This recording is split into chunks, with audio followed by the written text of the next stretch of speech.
परिचय। आज का संचार बनाम उस युग का संचार। आज के युग में सूचना का आदान प्रदान एक क्लिक के माध्यम से पूरी दुनिया में क्षण भर में किया जा सकता है। इंटरनेट, मोबाइल फोन और सोशल मीडिया जैसे आधुनिक साधनों ने संचार को अत्यधिक तेज और आसान बना दिया है। किसी भी घटना की जानकारी पलक झपकते ही दुनिया के किसी भी कोने में पहुंचाई जा सकती है। वहीं अगर हम प्राचीन समय की ओर देखें, विशेषकर रामायण के युग में, तब सूचनाओं का आदान प्रदान बेहद अलग और सीमित था। उस समय न तो मोबाइल थे, न इंटरनेट। फिर भी महत्वपूर्ण घटनाओं की जानकारी एक स्थान से दूसरे स्थान तक पहुंचाई जाती थी। जैसे राम, सीता और लक्ष्मण के वनवास के समय सीता के हरण और राम रावण युद्ध की जानकारी अयोध्या तक पहुंचाई जाती थी। उस युग में सूचनाओं को पहुंचाने के लिए दूत, ऋषि मुनि और प्राकृतिक संकेतों का सहारा लिया जाता था। आज के अत्याधुनिक संचार साधनों और उस समय के पारंपरिक, धार्मिक और आध्यात्मिक संचार साधनों के बीच का अंतर हमें यह सोचने पर मजबूर करता है कि उस युग की तकनीक अपने आप में कितनी अद्वितीय और प्रभावशाली थी।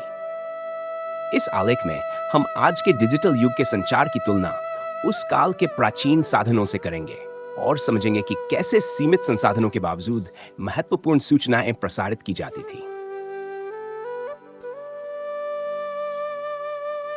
प्राचीन काल में जब भगवान राम, लक्ष्मण और सीता वनवास में थे और सीता का हरण हुआ, तब रावण और राम के बीच युद्ध हुआ। उस समय सूचना का आदान प्रदान आज की तरह साधनों द्वारा नहीं होता था। फिर भी कुछ विशिष्ट माध्यमों द्वारा राजाओं और समाज के बीच महत्वपूर्ण सूचनाएं पहुंचाई जाती थी। चलिए विस्तार से समझते हैं कि उस समय राजा दशरथ या किसी अन्य व्यक्ति को दूर दूर तक घटित होने वाली घटनाओं की जानकारी कैसे मिलती थी। 1. दूत संदेशवाहक का प्रयोग। प्राचीन काल में सबसे महत्वपूर्ण सूचना का आदान प्रदान दूतों द्वारा किया जाता था। राजा के पास प्रशिक्षित दूत होते जो किसी भी स्थिति की जानकारी लेकर तेजी से एक स्थान से दूसरे स्थान तक पहुंचते थे। ये दूत पैदल, घोड़ों या अन्य वाहनों द्वारा संदेश पहुंचाते थे। भगवान राम के वनवास के दौरान और सीता के हरण के बाद दूतों का नेटवर्क काफी सक्रिय था। यद्यपि इस बारे में रामायण में विस्तार से उल्लेख नहीं मिलता कि राजा दशरथ को सीता के हरण की जानकारी कैसे मिली, लेकिन यह अनुमान किया जा सकता है कि राज्य और वन के बीच दूतों के माध्यम से संदेशों का आदान प्रदान होता रहा होगा। ऋषि मुनियों और तपस्वियों की भूमिका। प्राचीन काल में ऋषि मुनि और तपस्वी जंगलों में तपस्या करते थे और उनकी आध्यात्मिक दृष्टि इतनी तीव्र होती थी कि वे दूर घटित घटनाओं को भी जान सकते थे। यह माना जाता है कि कई बार साधु संतों द्वारा ऐसी सूचनाएं राजा तक पहुंचाई जाती थी। भगवान राम के वनवास के दौरान कई ऋषि मुनि उनसे मिले थे और उनकी स्थिति से अवगत थे। ऐसी स्थिति में हो सकता है कि किसी ऋषि मुनि द्वारा ही अयोध्या या अन्य स्थानों तक राम, सीता और रावण के युद्ध की सूचना पहुंचाई गई हो। पंछियों और प्राकृत संकेतों द्वारा सूचना। प्राचीन भारत में ऐसा विश्वास था कि पंछी और जानवर भी सूचनाओं को एक स्थान से दूसरे स्थान तक पहुंचा सकते हैं। महाकाव्यों और पुराणों में कई बार इसका वर्णन मिलता है कि पक्षियों या प्रकृति के अन्य तत्वों के माध्यम से घटनाओं का संकेत मिलता था। उदाहरण के लिए, सीता के हरण के समय जटायु नामक पक्षी ने रावण से लड़ाई की थी और बाद में भगवान राम को सीता के हरण के बारे में बताया था। शास्त्रों और विशेष शक्तियों का प्रयोग। प्राचीन समय में राजा और अन्य महापुरुषों के पास विशेष प्रकार की शक्तियां होती थी, जिन्हें वे अपनी साधना और तपस्या के माध्यम से प्राप्त करते थे। इन शक्तियों द्वारा वे दूरदर्शिता और घटनाओं की जानकारी प्राप्त कर सकते थे। इस प्रकार की अलौकिक शक्तियों का भी उल्लेख कई जगह मिलता है कि राजाओं और वीरों को अपने प्रियजनों की स्थिति की जानकारी कैसे मिलती थी।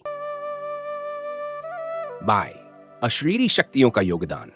प्राचीन काल में मान्यता थी कि देवता, गंधर्व और अन्य दिव्य शक्तियां भी मानव समाज के संपर्क में रहती थीं और समय समय पर महत्वपूर्ण सूचनाएं पहुंचाती थीं। कई बार देवताओं द्वारा विशेष संदेश या घटनाओं की जानकारी दी जाती थी। रामायण के समय भी भगवान राम की मदद के लिए कई देवताएं और दिव्य शक्तियां उपस्थित थीं, जो सूचनाओं का आदान प्रदान करती थीं। हेक्स, राज्य की सुरक्षा और सीमाओं का संरक्षण।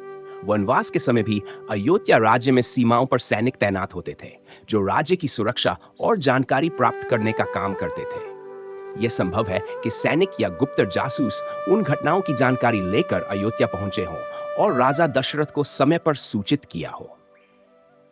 निष्कर्ष, प्राचीन भारत में सूचना का आदान प्रदान दूतों, ऋषि मुनियों, प्रकृति के संकेतों और विशेष शक्तियों के माध्यम से होता था। रामायण की कथा में यह वर्णित नहीं है कि सीता के हरण या रावण के साथ युद्ध की जानकारी सीधे अयोध्या तक कैसे पहुंची, लेकिन दूतों और ऋषियों के माध्यम से यह संभव था। प्राचीन समय की जानकारी और सूचनाओं का आदान प्रदान आधुनिक तकनीक की तरह तेज नहीं था, लेकिन आध्यात्मिक शक्तियों, ऋषि मुनियों की दृष्टि और दूतों के माध्यम से यह संभव होता था।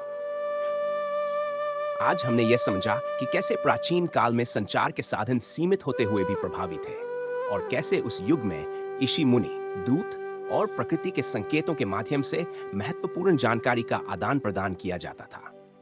आधुनिक युग में जहां संचार एक क्लिक की दूरी पर है, हमें उन प्राचीन साधनों की अद्वितीयता को भी समझना चाहिए। चाहे वो रामायण का काल हो या आज का डिजिटल युग, संचार का महत्व हर समय अपरिवर्तनीय रहा है। अगर आपको यह जानकारी पूर्ण लगा और आपने कुछ नया सीखा, तो लाइक बटन जरूर दबाएं। इस तरह की और रोचक जानकारियों के लिए हमारे चैनल को सब्सक्राइब करें और घंटी का आइकन दबाएं, ताकि आपको हमारी हर नई वीडियो की नोटिफिकेशन तुरंत मिल सके। वीडियो को अपने दोस्तों और परिवार के साथ शेयर करना न भूलें, ताकि वे भी इस जानकारी का लाभ उठा सकें। नीचे कमेंट्स में बताइए कि आप किस विषय पर अगला वीडियो देखना चाहते हैं। आपकी प्रतिक्रिया हमारे लिए बेहद महत्वपूर्ण है।